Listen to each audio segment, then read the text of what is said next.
The following true stories have been dramatized to fill in the blanks where no information could be found. Names, dates, sites, and activities are real. Our prayers go out to the families of the deceased. John Woods woke up early on July 29, 2024, to the sound of the wind rustling through the forests of northeastern Manitoba. At 60 years old, John was no stranger to the wilderness. He had spent countless hours exploring the vast expanses of the Canadian wilderness, his heart always at peace among the pines and the call of the wild. This morning, John had planned to take a long hike through a trail that wound its way through a First Nation reserve. He packed his usual gear, a sturdy backpack filled with essentials: water, snacks, a map, and a small first aid kit. He also brought along his old but reliable camera, hoping to capture wildlife that often roamed these parts. John had a particular fascination with the bears that frequented the area, whether they were the common black bears, the larger brown bears, or even the rare polar bears that occasionally descended from the north when the Hudson Bay ice broke up. As he set off, the morning sun peeked through the trees. The trail was quiet save for the occasional chirping of birds and the distant rustle of leaves. John took a deep breath, feeling a sense of calm wash over him. This was his sanctuary, a place where he could escape the stresses of everyday life. Hours passed as he trekked deeper into the wilderness, the trail becoming narrower and more rugged. He was miles away from civilization now, completely alone with his thoughts and the natural world around him. It was then that he heard a sound, a faint crack of branches followed by a low growl. John stopped in his tracks, his heart pounding in his chest. He scanned the trees, searching for the source of the noise. The growl came again, louder this time, and John knew he was not alone. Before he could react, a massive shape emerged from the shadows. Whether it was a black bear, a brown bear, or even a polar bear, John couldn't tell. His mind was overwhelmed by the sheer size and power of the beast before him. The bear's eyes locked onto his, its breath heavy and warm. In that split second, John's instincts took over. He turned and ran, his feet pounding the earth as he tried to escape the predator behind him. But it was too late. The bear was faster, stronger, and relentless. It closed the distance between them in seconds, its powerful jaws clamping down on John's shoulder, pulling him to the ground. John's scream echoed through the forest, a cry for help that would never be answered. The bear's attack was brutal and swift, its primal instincts taking over as it tore into its prey. John's vision blurred, pain consuming him as he fought in vain to escape. His thoughts turned to his family, his loved ones. Would they ever know what happened to him? As the life drained from his body, John's final moments were filled with the sounds of the wilderness, the wind in the trees, the calls of the birds, and the growls of the bear that had claimed his life. And then there was silence. Days later, when John's disappearance was reported, the Royal Canadian Mounted Police, RCMP, launched a search. His remains were eventually found, the evidence pointing to a bear attack, though the species of the bear, black, brown, or even polar, remained a mystery. The wilderness, which had once been John's refuge, had become the place of his final journey.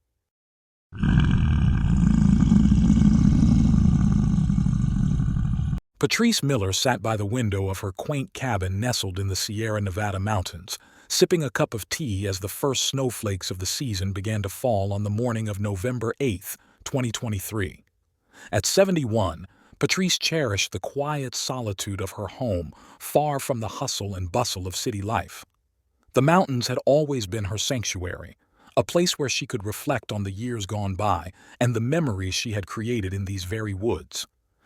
She was a private person living alone after her husband had passed away years earlier. Her days were simple, tending to her small garden, reading the many books that lined her shelves, and taking long walks through the forest trails that surrounded her property. Despite her age, Patrice was still lively and active as ever. That morning, as she prepared for her daily walk, Patrice noticed something strange. A few strands of fur caught on the edge of her porch. It was coarse and dark, unlike any animal she had encountered before. Curious but not alarmed, she brushed it off, attributing it to one of the many creatures that roamed these woods. The Sierra Nevada was home to a variety of wildlife, and she had learned to coexist with them over the years. Patrice put on her coat, scarf, and gloves, bracing herself for the chilly air. She stepped out onto her porch, the cold biting at her cheeks as she made her way toward the trail that wound through the forest behind her cabin. The snow was light, a dusting that covered the ground and made the world seem like a winter wonderland. As she walked, Patrice lost herself in thought, reminiscing about her late husband and the life they had shared.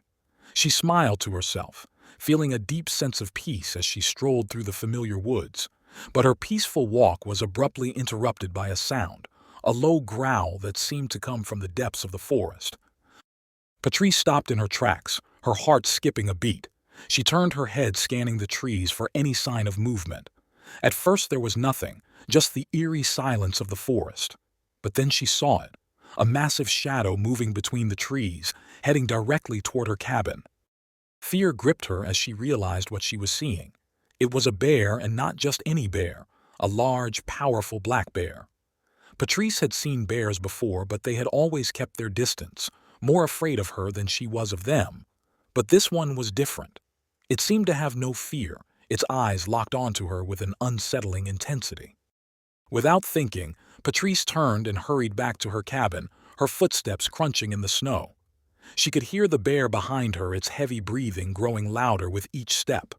Panic surged through her as she fumbled for her keys, her hands trembling as she finally unlocked the door and rushed inside, slamming it shut behind her. For a moment she thought she was safe, but then the door shook violently as the bear crashed against it, its massive body straining against the wood. Patrice backed away, her heart racing as she realized that the bear was not going to give up easily. It wanted to get inside, and it was determined to do so. Patrice grabbed the nearest object she could find, a fireplace poker, and held it in front of her, though she knew it would be of little use against the beast outside. The door buckled again, and then, with a final bone-chilling crash, it gave way, splintering into pieces as the bear forced its way into the cabin. The bear stood in the doorway, its eyes gleaming in the dim light. Patrice screamed, but there was no one around to hear her. The bear lunged at her with a ferocity that took her breath away, its powerful jaws closing around her arm as it dragged her to the ground. Pain shot through her body as the bear mauled her, its claws tearing through her skin. Patrice fought back with all the strength she had left, swinging the poker wildly, but it was no use. The bear was too strong, too relentless. As it attacked, she felt her consciousness slipping away, the world around her fading into darkness. When the sheriff's deputies arrived later that day for a welfare check, they found the cabin's door broken, the interior in disarray, and the remains of Patrice on the floor. At first they thought the bear had entered the house after she had passed away, perhaps drawn by the scent of death. But the autopsy revealed the horrifying truth. Patrice had been alive when the bear attacked her. The male black bear was later trapped and killed, its DNA confirming it as the one responsible for Patrice's death. The Sierra County Sheriff's Office and the California Department of Fish and Wildlife were left to ponder the rare and tragic circumstances of her demise. It was the first confirmed fatal attack by a black bear in California, a shocking event that left the small mountain community in mourning.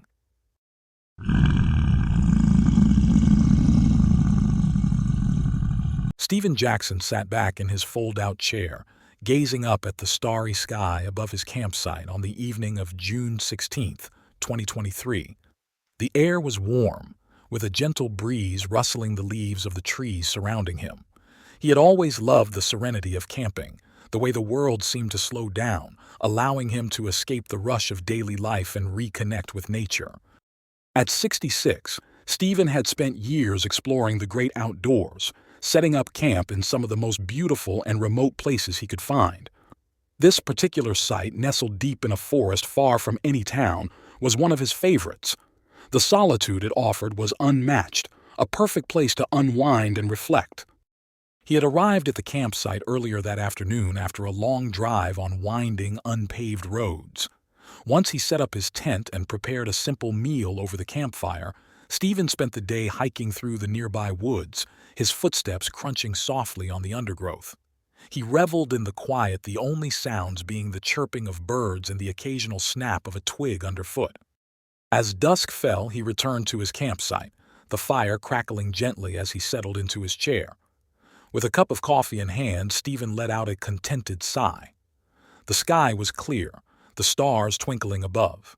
He loved this time of night when the world around him was bathed in darkness, the silence deep and comforting. But as he sat there enjoying the peace of the evening, a strange feeling began to creep over him, a sense of being watched. He looked around, his eyes scanning the shadows just beyond the light of the campfire, but he saw nothing. The forest was still. Stephen shook off the feeling, attributing it to the isolation of the campsite. It wasn't uncommon for his mind to play tricks on him when he was alone in the wilderness. He took another sip of his coffee, trying to relax, but the unease lingered. Suddenly, the quiet was shattered by a low, guttural growl. Stephen froze, his heart skipping a beat as he turned toward the sound. Out of the darkness, a massive figure emerged, a black bear. It was an adult male, its body large and muscular, moving with a predatory grace. The bear stood still for a moment, its gaze fixed on Stephen. He had encountered bears before on his camping trips, but they had always kept their distance, wary of humans. This one, however, showed no signs of fear. Instead, it took a step closer, its growl deepening. Stephen's mind raced as he tried to remember what to do in such a situation. He knew that black bears could be unpredictable, and running would only provoke it. Slowly, he began to rise from his chair, keeping his movements deliberate and calm, hoping to avoid triggering the bear's aggression. But it was too late. In an instant, the bear lunged at him, its powerful jaws clamping down on his leg. Stephen cried out in pain. The force of the attack knocked him to the ground, his chair toppling over as he struggled to free himself. The bear dragged him through the campsite, its teeth sinking deeper into his flesh. Stephen screamed for help, his voice hoarse and desperate. The forest, once his haven, had become a nightmare, the quiet serenity shattered by the brutal violence of the attack. In a nearby campsite, a group of campers heard his cries. They rushed out of their tents, their faces pale with fear as they saw the bear dragging Stephen into the woods. They yelled, banged pots and pans, and honked their car horns, doing everything they could to scare the bear away. But the animal was undeterred, its predatory instincts fully awakened. One of the campers, a man named Tom, realized that their efforts were futile. He sprinted to his truck, grabbing the rifle he kept there for emergencies. With shaking hands, he aimed at the bear, waiting for a clear shot. The bear was relentless, dragging Stephen farther away, ignoring the noise and chaos around it. Finally, Tom found his moment. He squeezed the trigger, the rifle's report echoing through the forest. The bear staggered, a dark stain spreading across its fur as it fell to the ground, lifeless. The other campers rushed to Stephen's side, but the damage had already been done. Stephen lay still, his body battered and bloody. The bear's attack had been vicious and unprovoked, and despite the campers' best efforts, he was beyond saving. As they waited for help to arrive, the group sat in stunned silence, the horror of what had happened sinking in. The authorities later determined that the bear, a 365-pound male in prime condition, had attacked Stephen in a predatory manner. There were no signs of disease or starvation, just a deadly encounter between man and nature.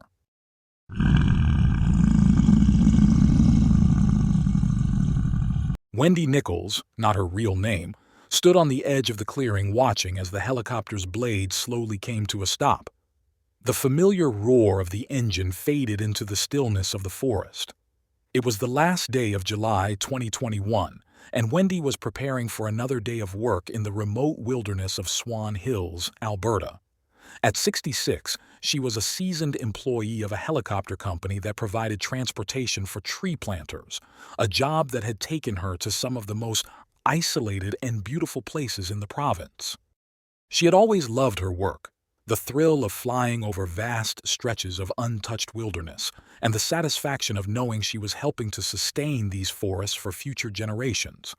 Despite the challenges of working in such a remote and rugged environment, Wendy found peace in the solitude and the rhythm of the forest. Wendy took a deep breath, savoring the fresh scent of pine and earth as she prepared her gear for the day ahead. The tree planters would be arriving soon, and it was her job to ensure everything was in order for their safe and efficient transport to the planting sites. As she worked, Wendy's thoughts drifted to her family, who she had just spoken with the night before. They always worried about her being out here alone, but Wendy had assured them she was careful. She knew the risks of working in the wilderness, from unpredictable weather to encounters with wildlife, but she had always been cautious and aware of her surroundings. Wendy was so focused on her tasks that she didn't notice the movement in the tree line at first. It was only when she heard a low growl, almost imperceptible over the sound of the rustling leaves, that she looked up.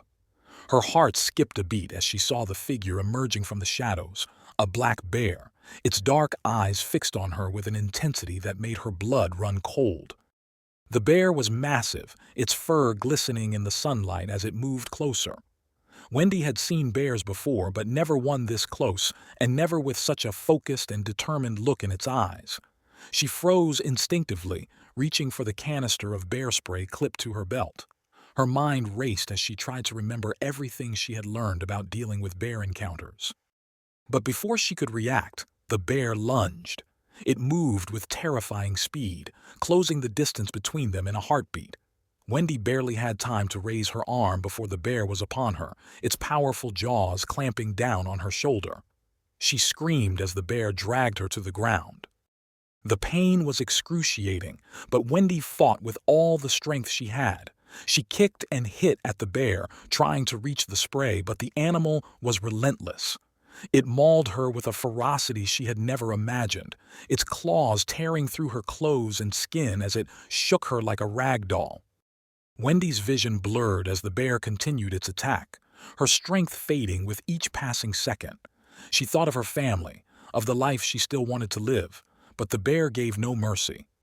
Within minutes, the attack was over. Wendy lay still, her body battered and broken.